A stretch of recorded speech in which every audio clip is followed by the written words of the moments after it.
Hello, Leslie? What are you doing right now? I have a day off today, so I'm currently at the hospital. Is something the matter? You're not working?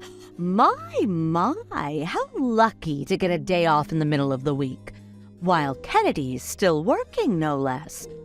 Aren't you at least a little bit ashamed? I'm working hard every other day, Mrs. Roberts. What can I do for you? Neither you nor Kennedy have been coming over to visit us these days. Mind telling me what's up with that? We don't get many chances to visit, and recently we've both gotten busier with our jobs, work piling on and all. That's just an excuse, isn't it? It's not, I assure you. You seriously can't make some time to see me and my husband? See, this is exactly why I despise women near 40 without any children. It's like you don't feel responsible. You're just saying work this and work that when you're just running, aren't you? Anyone would agree that load of BS is just a good excuse to explain why you don't have children. But it's not like that at all, you see. It brings me sadness that you would think that way, but we will visit you whenever we can, I promise. And when would that be, precisely? You do have your day off today. You get over here right this instant. Right this instant? I'm still at the hospital, Mrs. Roberts. In addition, it does take about an hour and a half to get to where you live. I also have some other plans later on in the day, so I'm afraid today will be difficult. Ugh, excuses again? These are not excuses, Mrs. Roberts. I wonder how we can live together if this keeps up. What? We don't have any plans to live together, Mrs. Roberts. Give it some time, and you won't be able to say that sentence anymore. What do you mean? You see, dear, we've decided to reform our entire house. Oh, is that so? I didn't know about that. It's going to be a big project, and the house will be bigger when it's done. Aren't you excited? Yes, I'm very excited. When will the reforming start? We're still discussing that, but once the construction's finished, I thought we could live together. Oh, what? It's scheduled to finish sometime next year, so you'll have plenty of time to get ready, right? Mrs. Roberts, could you refrain from deciding stuff for us, if you please? Like I said, we don't have plans to live with you, not to mention the fact that our jobs are so far away from your home. Kennedy can commute to work by car, and you can just quit your own job. You aren't doing much of anything in any case. A businesswoman approaching 40. Ugh, what a cliche. I have no intention of quitting, Mrs. Roberts. It's a technical job, after all. I get guaranteed leave, so I have no wishes to stop working just because I have days off. That's irrelevant, my dear Leslie. You and Kennedy are coming to live with us, and that's final. That will only make things worse for us, Mrs. Roberts. Plus, doesn't Miss Olivia live with you at home? You already have a younger adult living with you. Isn't that enough? For now, sure. What? Is Miss Olivia going to move out or something? What are you on about? She's not going anywhere. That girl's coming with us when we move.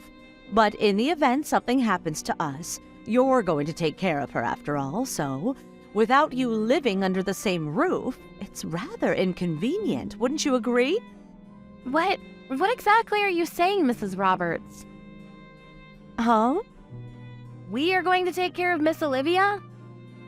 But of course you are. Kennedy is Olivia's only brother, and they have to support each other, wouldn't you agree? I doubt that's what Kennedy would want, Mrs. Roberts, and I think you know about this. Kennedy doesn't particularly like his sister. Oh, that's only superficial nonsense.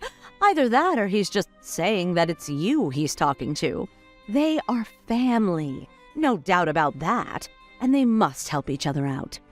Forgive me, but I beg to differ. But in any case, we already have so much on our own plate, we can't help Miss Olivia in any way. She's not even working, despite all of her credit card loans. There's no way we can help her. That's exactly what family's for, Leslie. Olivia's your sister too now, isn't she? I'm sorry, but I've never thought of her as my sister. The heck? Then what was she in your eyes this whole time? Only that there's someone else living in your house. We've only met like twice since Kennedy and I got married. And she spends most of her time secluded in her room, doesn't she? That girl's a hard-working academic. Her room's filled to the brim with books. Unlike you, an unintelligent, broke woman, she reads her time away. I read books too, Mrs. Roberts. The only difference is that I can only buy books I can afford with everything else. Oh, shut the hell up. You're going to live with us very soon, so I suggest you get comfortable with Olivia. Mrs. Roberts, I'm going to be clear here. We're not going to live with you. And during the reforming, my husband and I are going to visit other relatives. I see. But they say they really don't have the space for Olivia and can't make any more room. So I'll say my thanks now. So it's done. Wait, what? Don't tell me you're entrusting us with her. Is that such a bad thing? It's just not possible. We can't take care of that kind of dead weight. Why? Aren't you a cruel human being? Choose your words wisely before you say them. What do you mean by dead weight? I think I can speak for your other relatives when I say so, but it will only be a huge bother for Kennedy and I, so let's put a pin in this.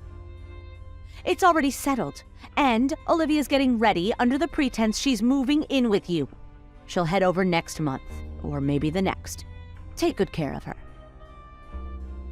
Are you not understanding what I'm saying? We don't have the space for her books, assuming she brings any. When it's finished, the house will become Olivia's dream home, you know, and you'll be living in it too. Maybe you should ask her for the arrangements. What? Her dream home? The second floor will pretty much be her study, you see. We're planning to install a lot of bookcases. And how do you propose Kennedy and I live there with those plans in mind? Let's live happily together on the first floor. We'll install a private bathroom for Olivia too. This is unbelievable. You're really going to let your own daughter live out her life as a recluse? It's Olivia's life. She decides how to live it. She's our adorable daughter after all. And yet you accuse me, a childless spouse approaching 40, that I'm only using work as an excuse to not have children. What about Olivia? She's 44 right now, isn't she? There's no way she's going to get married, and she hasn't worked a proper job in over 10 years, right? She had a proper job up until 10 years ago. Isn't that good enough? And I never told you the reason why I'm at the hospital. I'm actually expecting a baby. What? Really? I was going to tell you after I had a proper examination. It's a shame it turned out this way. Oh, how marvelous! All the more reason for living together, isn't it? You're finally having a baby! Oh, I can finally see my first grandchild. Not in a million years will we live with you. What? Why? We can't live in a newly reformed house with the second floor a haven for a recluse. With our darling baby, you see. And also it's another thing to live on the first floor with our family, with Mr. Roberts and with you, while Olivia gets the whole damn second floor to herself. A child changes everything, Leslie. I'll have a chat with Olivia and see if we can reach a compromise. In either case, we're not living with you. We have no intention of taking care of Olivia either. How heartless of you. Kennedy would never say such nasty things. And also, Kennedy and I are planning to build a house of our own. What? Really? We were worried that we couldn't help you in the event you're not doing so well, so we were thinking if we build a little bit closer to home. I'm starting to think it's a lost cause. You were thinking about that for us? Yes, on the condition that you make Olivia independent, but that won't seem possible anyway. I want to live with my grandchild, too. I've been waiting 3 long years for a grandchild, you know. Perhaps you should be hopeful to see Olivia's child. Since she's so important to you, you're willing to reform your whole house for her sake. Well, first she has to touch some grass if you want her to get married and have children. She isn't so much dead weight for me and for Kennedy. Perhaps oversized piece of trash is a more accurate description. How about you start by making her stop asking for credit card loans?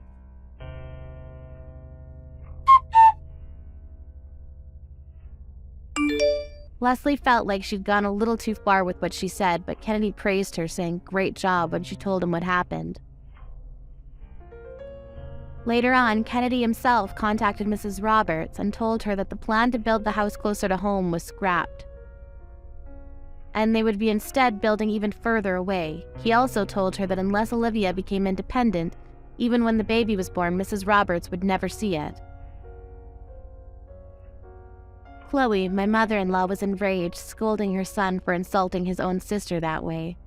But George, my father-in-law, agreed that although he did love his daughter very much, she couldn't live like this anymore, and he told us he'd ask her to find her own place. But then Olivia flew into a tantrum and nearly destroyed the entire house. The police had to get involved to stop her. Now Leslie and Kennedy are apparently searching for ways to cut ties with Olivia.